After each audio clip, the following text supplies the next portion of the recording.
आगे बढ़ते हैं, बात कर लेते हैं अगली बड़ी खबर की। यूएई पर ईरान का दूसरी बार बड़ा हमला है।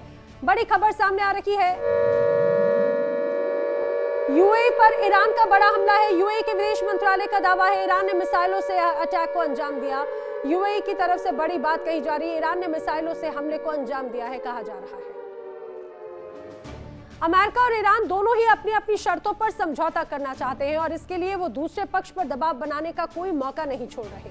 जहां अमेरिका हॉर्मुज में नाकेबंदी और जुबानी वार जैसे उपाय अपना रहा है, तो वहीं ईरान की ओर से इजरायल और अमेरिका के सहयोगी देशों पर दबाव बनाया जा रहा है। इस बीच यूएई पर हमला हुआ। यूएई ने ईरान पर हमले का आरोप लगा दिया, तो ईरान ने हमले में अपना हाथ होने से साफ इनकार कर दिया। लेकिन अब खबर है कि ये हमला महज ऑयल फैसिलिटी पर नहीं था, बल्कि यूएई की लाइफलाइन को भी काफी नुकसान हुआ।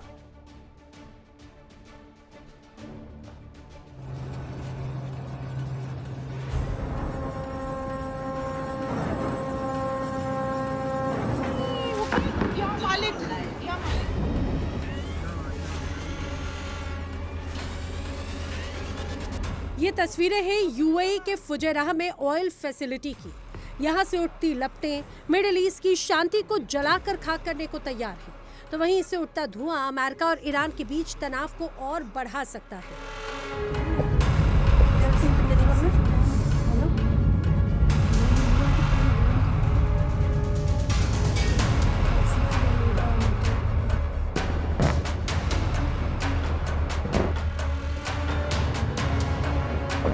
मिडिल ईस्ट में स्ट्रेट ऑफ हॉर्मुज का संकट अब तेल से जल युद्ध की ओर बढ़ रहा है। फुजैराह पर हुए हमलों से ऑयल फैसिलिटी को भारी नुकसान हुआ, लेकिन अब धुआं छटा तो पता चला कि इससे फुजैराह में मौजूद डेसिलिनेशन प्लांट को भी भारी नुकसान हुआ।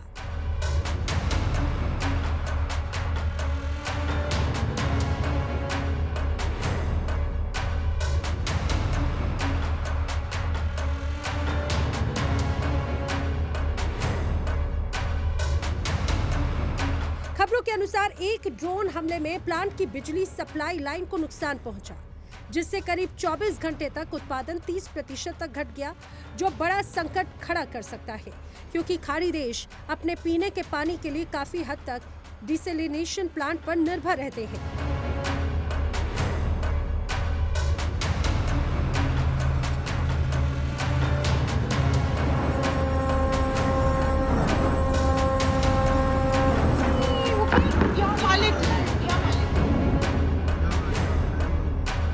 यूएई अपनी जरूरत का 90% से ज्यादा पीने का पानी समुद्री जल को साफ करने यानी डिसैलिनेशन के जरिए बनाता है।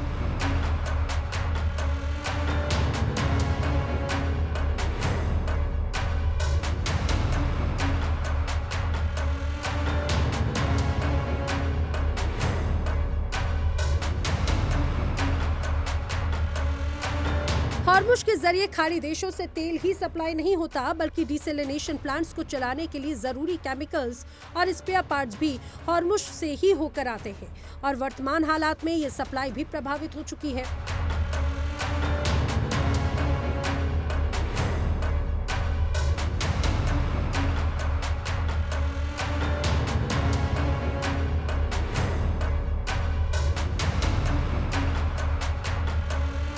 बताया जा रहा है कि फुजैराह में हुए हमलों की वजह से यूएई में पानी की कीमतें आसमान पर पहुंच गईं। दुबई और अबू धाबी के कई इलाकों में बोतल बंद पानी की कीमत महज 48 घंटों में ही करीब 40% तक बढ़ गई। वहीं बड़े होटल और रिहायशी कॉम्प्लेक्स ने पानी के इस्तेमाल पर राशनिंग लागू कर दी है।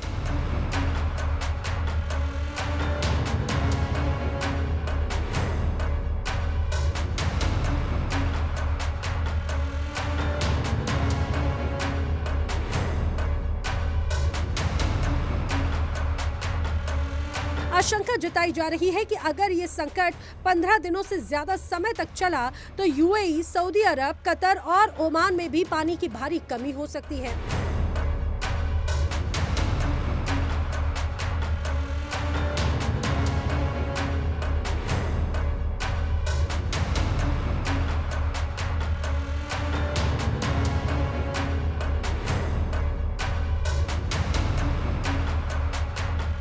हॉर्मुज सिर्फ तेल की सप्लाई नहीं, बल्कि पूरे खाड़ी क्षेत्र की जल जीवन रेखा भी है।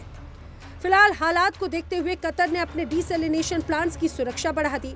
तो वहीं सऊदी अरब अब लाल सागर के रास्ते जरूरी केमिकल्स मंगाने की कोशिश कर रहा है। हालांकि इधर से केमिकल्स की लागत काफी बढ़ जाती है।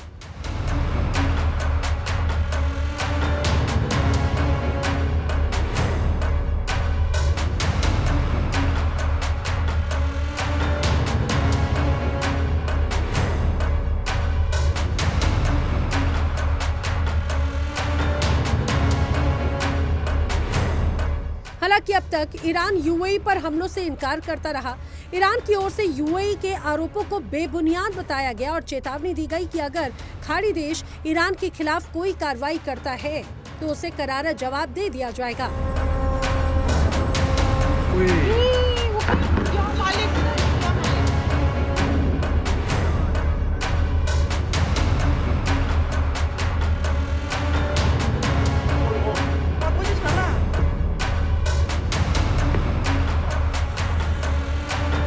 ईरानी मीडिया के अनुसार चेतावनी देते हुए कहा गया कि अगर कोई भी सैन्य ऑपरेशन होता है तो उसे स्पष्ट और आधिकारिक रूप से घोषित किया जाता है। उन्होंने कहा कि हाल ही के दिनों में यूएई के खिलाफ कोई सैन्य कार्रवाई नहीं की गई।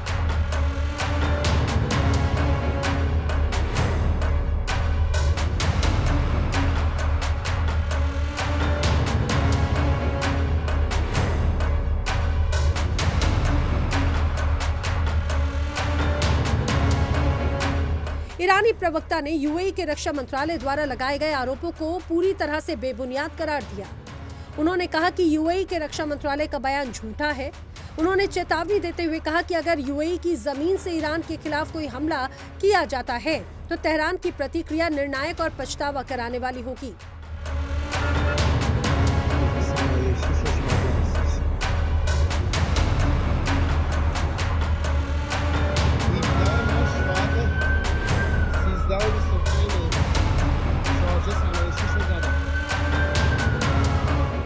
खबरों के अनुसार हमले के कुछ घंटों बाद ही एक और चौंकाने वाला दावा सामने आया।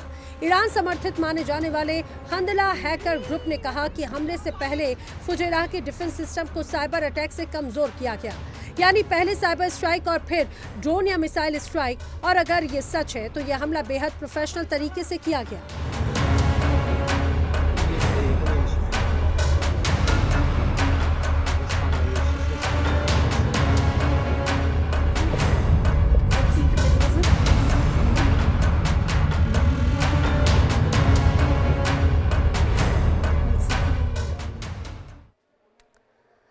और आइए अब आपको बता देते हैं कि खाड़ी देशों के लिए आखिर डिसैलिनेशन प्लांट क्या है जो इतना ज़्यादा इंपॉर्टेंट है, जिस पर हमले की बात है और जो बहुत प्रभावित कर रहा है।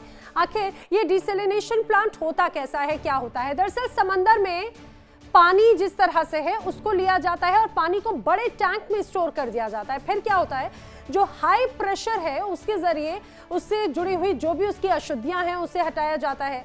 एक तरह से आरओ का काम करता है। आरओ मेम्ब्रेन तकनीक के जरिए इस खारे पानी की गंदगी को हटाया जाता है। मीठे पानी में मिनरल्स मिलाए जाते हैं। पानी का पीएच बैलेंस किया जाता है। क्लोरीन और यूवी रेज से बेसिकली इसका शुद्धिकरण किया जाता है। और जैसे घर में पीने वाला पानी है, एक तरह से इस पानी की उसके बाद में जाकर सप्लाई की जाती है। तो खारे पानी से लेकर पीने लायक पानी बनाने के लिए ये पूरा प्रोसेस है। दरअसल अरब में डिसैलिनेशन प्लांट्स का भी बहुत महत्व माना जाता है, क्योंकि पहले ही खाड़ी देश ये यहाँ पर पहले से ही बड़े तनाव, अलग अलग तरह की परिस्थितियां, खासतौर से अगर सऊदी अरब की बात की जाए तो दुनिया के सबसे ज्यादा डिसैलिनेशन प्लांट्स यहाँ पर मौजूद हैं। रास अल खैर, शुएबा 3 और जुबैल 3 में दरअसल ये प्लांट्स हैं। इनकी क्षमता अगर बात की जाए तो करीब करीब कुल क्षमता 11.5 मिलियन क्यूबिक मीटर पेयजल प्रति रोजाना है। अगर यूएई की बात करें तो Taweelah, Jebel Ali, Fujairah F1 desalination plants हैं। हसियान, शुबेहात, मिर्फा डिसैलिनेशन भी यहाँ पर ये प्लांट के तौर पर है, जिनकी कुल क्षमता 7.27 मिलियन क्यूबिक मीटर पेयजल रोजाना है। वहीं कुवैत की अगर बात करें तो अजजोर, दोहा वेस्ट, सूबिया डिसैलिनेशन प्लांट्स है, जिनकी क्षमता 2.2 मिलियन क्यूबिक मीटर पेयजल रोजाना के तौर पर है। कतर में 99% आबादी डिसैलिनेशन प्लांट्स पर ही निर्भर है और सबसे बड़ा तो प्लांट अगर देखा जाए तो वो रास अबू फोर्तास है। इजराइल की अगर बात करें तो 80% आबादी इन्हीं डिसैलिनेशन प्लांट्स पर डिपेंडेंट है। इसके सोरेक 1 और सोरेक 2 एक तरह से हैं, जो डिसैलिनेशन प्लांट्स एक तरह से हैं। चलिए आगे बढ़ते हैं, बात कर लेते हैं हॉर्मुज में यूएस की नौसैनिक नाकेबंदी को लेकर जो खबर सामने आ रही है, इस समय की बड़ी खबर। हॉर्मुज में यूएस की नौसैनिक नाकेबंदी जारी है। नाकेबंदी में अहम भूमिका यूएसएस ट्रिपोली निभा रहा है। प्रोजेक्ट फ्रीडम में भी यूएसएस ट्रिपोली का रोल बहुत ज्यादा अहम है। बड़ी खबर यही, प्रोजेक्ट फ्रीडम में यूएसएस ट्रिपोली का बहुत अहम रोल एक तरह से नजर आता है। चलिए बढ़ेंगे आगे, बात करेंगे अगली बड़ी खबर की। बड़ी खबर, अमेरिकी ड्रोन पर ईरान का बड़ा दावा है। अमेरिकी ड्रोन पर बड़ा दावा यह कि हॉर्मुज में जासूसी ड्रोन मार गिराया गया है। ईरान ने बाकायदा इसको लेकर एक वीडियो भी जारी किया। ईरान ने ये अमेरिकी जासूसी ड्रोन ढेर कर दिया। ये जो तस्वीर है हम आपको फुल स्क्रीन पर दिखाएंगे। तस्वीर, ये जो वीडियो सामने आया है, दरअसल ये ईरान में पाया गया ये ड्रोन की तस्वीर है और दावा किया जा रहा है कि ये अमेरिकी ड्रोन है जो कि ईरान में जासूसी कर रहा था। रडार में आते से ही ईरान की तरफ से इसे धराशायी कर दिया गया, अब जिसके सिर्फ चिथड़े और अवशेष ईरान की सड़कों पर नजर आ रहे हैं। आइए बात कर लेते हैं रूस की, जहां पर जंग जैसी आपदा में यूक्रेन को बड़ा अवसर मिल गया और यूक्रेन ने इसका भरपूर फायदा उठाना शुरू कर दिया। यूक्रेन की सेना अब हाईटेक होती जा रही है। उसके पायलट अब वास्तविक परिस्थितियों की बजाय सिमुलेशन तकनीक के जरिए ट्रेनिंग ले रहे हैं। देखिए वीडियो।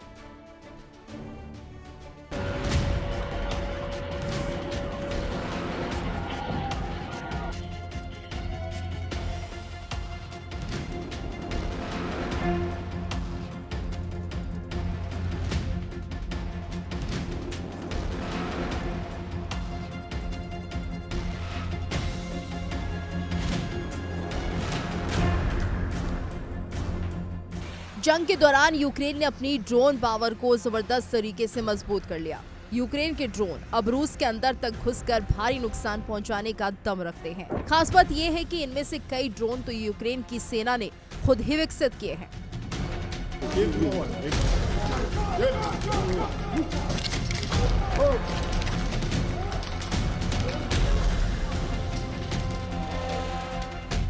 जब ड्रोन हाईटेक और बेहतरीन हो तो उसके पायलट भी ट्रेंड होने चाहिए। शांति काल में तो पायलट्स की ट्रेनिंग के लिए पर्याप्त इंतजाम हो सकते हैं, लेकिन यूक्रेन फिलहाल जंग से जूझ रहा है। लेकिन जेलेंस्की के जवानों ने इसका तोड़ भी निकाल लिया।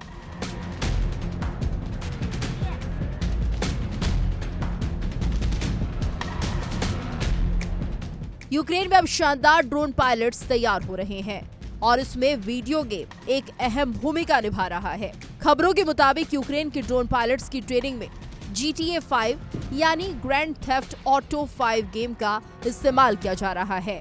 ये पहला मौका है जब किसी देश ने मिलिट्री ट्रेनिंग के लिए वीडियो गेम्स का सहारा लिया हो। यूक्रेन में पायलट्स को ट्रेनिंग देने के लिए वीडियो गेम और सिमुलेटर का सहारा लिया जा रहा है, जिससे उन्हें FPV ड्रोन उड़ाने के लिए जरूरी हैंड आई कोऑर्डिनेशन बनाने में मदद मिल सके।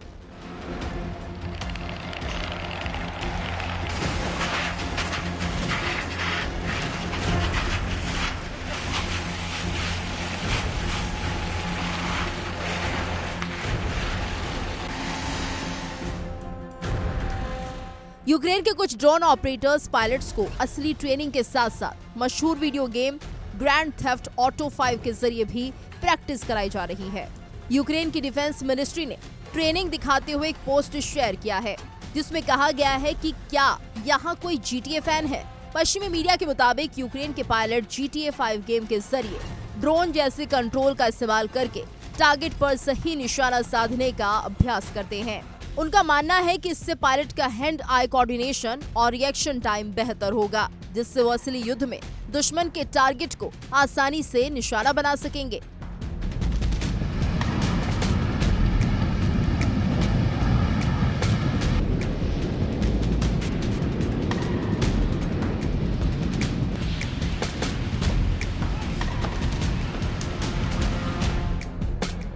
मिलिट्री ट्रेनिंग में अभी तक किसी देश को गेम का सहारा लेते हुए नहीं देखा गया। यूक्रेन का ये कदम फिलहाल दुनिया भर में चर्चा का विषय बन गया है। रूस के हमलों के जवाब में यूक्रेन ने ड्रोन पावर विकसित की है।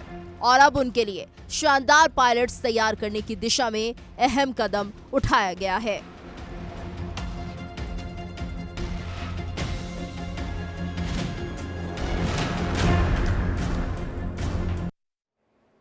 देखिए इंडिया डेली 24/7 अब आपके स्मार्ट टीवी पर। इंडिया डेली मौजूद है सभी डिजिटल प्लेटफॉर्म पर लाइव और लगातार। इंडिया डेली 24/7 हर दिन राष्ट्र को समर्पित।